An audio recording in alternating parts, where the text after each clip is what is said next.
Lunatic-Hai in their quarterfinals playoff match against LW Blue had an excellent game plan, definitely, but also a kind of what looked at the time to be a ridiculous hold on Eichenwalde. It was their second map. They'd just come off a good performance on Nepal, but this was where they really started looking dominant in this second map. And they hold LW Blue here. This is the start of the fight. 12 seconds left. So they've already done a decent job. They were running a Torbarissa Sombra defense with a Reinhardt on point A. It bled quite a bit of time, actually, and then they were able to get some pretty decent fights at the beginning of this second checkpoint. And with 12 seconds remaining, LW Blue are in a bit of a sticky position because they just bust all their ults trying to capture it through, and it didn't quite make it, so now they have to try and recontest. And this is a pretty mad defense for a number of reasons. First of all, because it just lasts forever. It seems to last, I don't know, 3 minutes or something like that into overtime. So a couple of things just to mention coming into it. Obviously, Lunatic-Hai running their Sombra composition, which they've been running since they lost Who Are You, or since Who Are You. Actually, no, they didn't, because they didn't run that against Kongu Panthera, but then they lost that game as well, so... but they're running this composition, which they definitely like, has a very particular style. Not going to go into it just now, because it's not really relevant for this fight, because it's just kind of chaos and how both of the teams are reacting in the chaos and playing in a very scrappy engagement. But Eska's Sombra is going to be very pivotal in fighting Mako's D.Va, and also the Lunatic-Hai defensive spawn advantage is massively superior. Whoa, give you guys a mute. Apologies. Okay, so Sebiolbi is coming in to pressure the backlines. Toby, Raija Hong over there together. Zumba's been slept as well, and something you'll see that's different between both of these two teams is that anytime that Mako's out of the picture, he's just about to get demec'd as well, but anytime Mako's down, or slept, or, well, he doesn't really get slept, but anytime he's incapacitated, let's say, or out of the fight in any sense, Lunatic-Hai will really focus down Janus, and they'll try and get both tanks out of the picture, or at least the Winston out of the picture while he doesn't have the defense matrix there. And instead, while LW Blue have Zumba sat on the ground, they try and dive the backline, who've got much easier disengage, can get away from you, and not such a fat pudding just walking around on the floor like an ult battery. And it doesn't work as well. And also they can't really focus down Zumba in this situation because he's just going to wake up. But you'll see that Flower goes in here. There's Flower. He's going in. He's going to try and get Zumba. And if they manage to get the DMAC there, it's a great situation for them. Miro was as well floating around on the right-hand side, who I believe they should have been focusing. He's already used his bubble over here. He's starting to back off. He's taking quite a bit of damage, but they should really focus on getting the kill on Miro to open this one up, since Zumba's asleep and not with him. Instead, they go over towards Zumba, and they try and put a bit of pressure on the backline as well. It's a little bit messy. The entire... game of LW Blue here was very messy, actually. I think something was going wrong with their shot calling this whole game, and maybe they were put on tilt because they didn't quite know how to react to Lunatic-Hai's game plan. But Mako's also been demec'd, so Eska gets the hack and then gets the demec onto Mako, and that's huge as well for the rest of this fight. So then here you see Miro dive onto Flower as well, who got overextended. They get the pick there. And Janus pops off his Primal Rage, and Janus with his Primal Rage is gonna try and put pressure on the supports and force out this support ultimate, and Toby's got it right. Toby, I'm gonna enable the sound here as well because it's just beautiful listening to Toby scream as Toby is just punched into the river of Eichenwalde as he flies around. Look at the speed he's got up from doing like multiple wall jumps and getting punched by Janus, and he just and he tries to drop the beat, but he drops it while he's above this canyon and he just falls to his death. But he keeps the sound barrier because he died whilst trying to use it. And to be honest, if he used it in that situation, Zumba probably would have been able to get the sound barrier on really weak health while in the baby D.Va form, and they probably would have been able to focus Zumba down. And this fight, I think, potentially would have actually gone worse for Lunatic-Hai if Toby had popped it off there. because they have their own sound barrier to re-engage with. They can try and trade 2 for 1 and then disengage, get Miko back in his mech and get back in there possibly with a nano blade while they buy time for it, because it would kind of force LW Blue to disengage.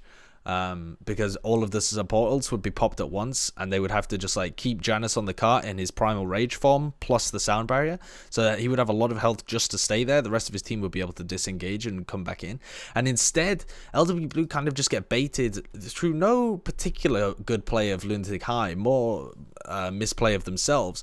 They get baited to taking a very scrappy fight around the cart and trying to kill everybody really quickly, rather than trying to disengage and get Mako and Pine in a really good position. So those are the guys I really want to focus on in this fight, because they were out of position almost the whole time. Pine still gets quite a bit of work done at the beginning of the fight, actually, but then he gets picked a couple of times and he's out of position, and Mako gets killed before he's back in the mech. So they've got a dead Genji here, and they've got an Ana, so they're not really wanting to fight in close quarters. They'd much rather fight with like the Ana and Mako and maybe even Gambler like somewhere in the middle here, so that they can get health onto Janus as he's contesting the cart. Mako can get remeked, Pine can build up his ultimate, you know, Gambler can peel for them if people start coming back onto them, or they can run slightly more close quarters and get some more help from Janus once he comes out of Primal Rage, whatever. So Jaehong here comes in. Obviously, he's going to use his Transcendence, because that's the only ultimate they've got. There's only 3 of them alive here as well. But at this point as well, even now, before both of the support ults have been used, and they know that Toby's going to come back in the fight and everything, they can just leave here. Like, there isn't that much pressure. And LW Blue choose not to disengage, and instead they reply with their own sound barrier, which is, you know, fair enough, as long as you use that to be able to get Mako back in his mech and actually be able to reset your positioning. But instead they actually go for the kills, because they sound barriered slightly after Jaehong, or actually quite considerably after Jaehong. So his Transcendence runs out while they still have quite a lot of sound barrier, so they feel like they can finish off the kills and actually put pressure on Jaehong and Miro. And for some reason, again, they focus Jaehong instead of focusing Miro in this situation.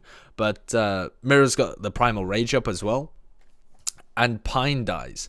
So, and look at Mako as well. Mako's been focused, and this is just by these 2 players that were kept alive in the Transcendence, because LW Blue didn't disengage and instead pushed forwards with these 2 guys for no good reason. Instead of disengaging, getting good position with the sound barrier and being able to build them up so that they've got the mech for Mako and got Pine in a position where he can start healing his tanks and building towards a nano boost that he can maybe sync with Flower or Saviolbi or Janus. Instead, they push forwards with the sound barrier, trying to finish off the kills.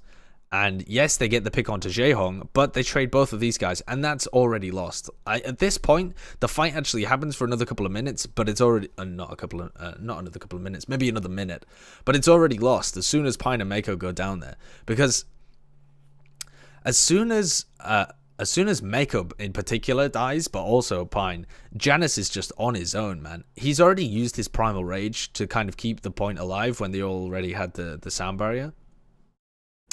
And he used that to try and trade with the sound barrier and try and trade with the Transcendence. He kind of got fucked out of forcing the sound barrier, but it wasn't too bad. But now he's in a position where he's got nobody to peel for him. He's got no heals coming in either, and he's just going to be rinsed. Like, when you compare that to Miro and Zumba, who can trade health and trade peel for each other and just sink in and out of the point using the tunnels, coming out, playing the point a little bit. One goes out to be able to get the heals from Toby or Jaehong. The other one comes in and does peeling for the other. And the fact that Miro's just used his Primal Rage, is just about to use his Primal Rage.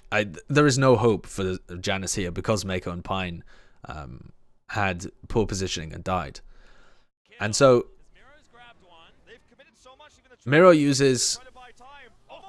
Toby comes back with this sound barrier that had previously been swept away by the river, but now he's able to come back in.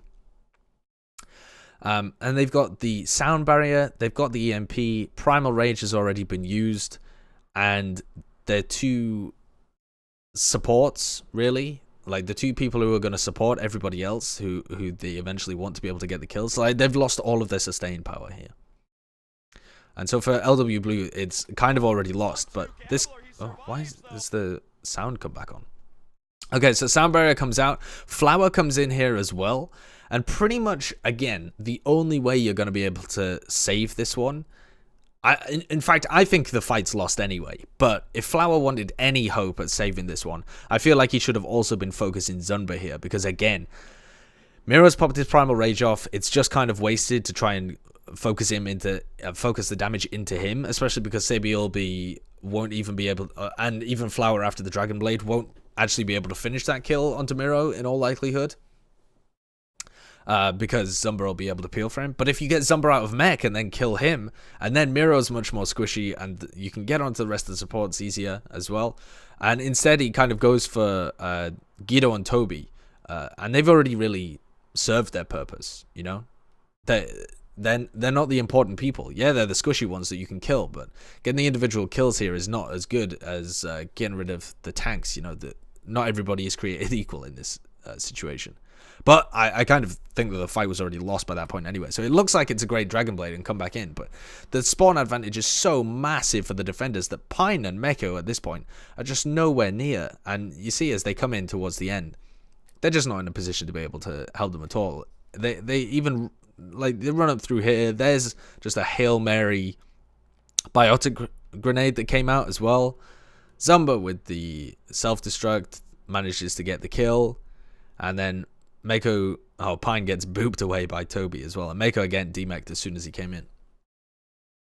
But this fight could have been saved for them if LW Blue had used their support ults. I mean, firstly, they kind of got fucked a little bit because Toby, although he dropped off the cliff, it actually allowed them to trade their support ults 1-for-1 rather than 1-for-2, which I think is what Lunatic-Hai would have ended up doing there.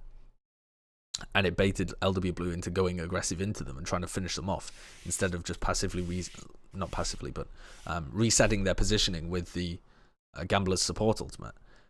But then as soon as the fact that Mako got hacked really early on means that you have to play passive with Mako. And the fact that Pine's running Ana as well means that you probably should play passive with Pine until he gets in a good position to hit like a really crisp biotic.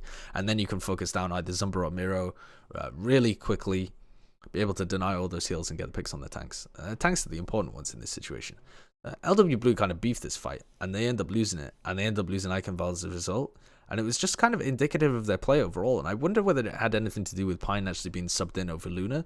I don't know how their calls work in that situation, but they, I think that was kind of a weird decision, because Pine looked a little out of sync the whole series, but so did their entire team, so I don't know whether you can really say that much about Pine. Obviously his mechanical skill is actually really there on any of the heroes that he plays, it seems.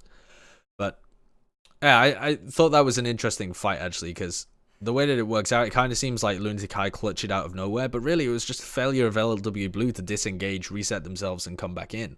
And they threw away Mako's life when he was, along with Janice, the most important part of that puzzle.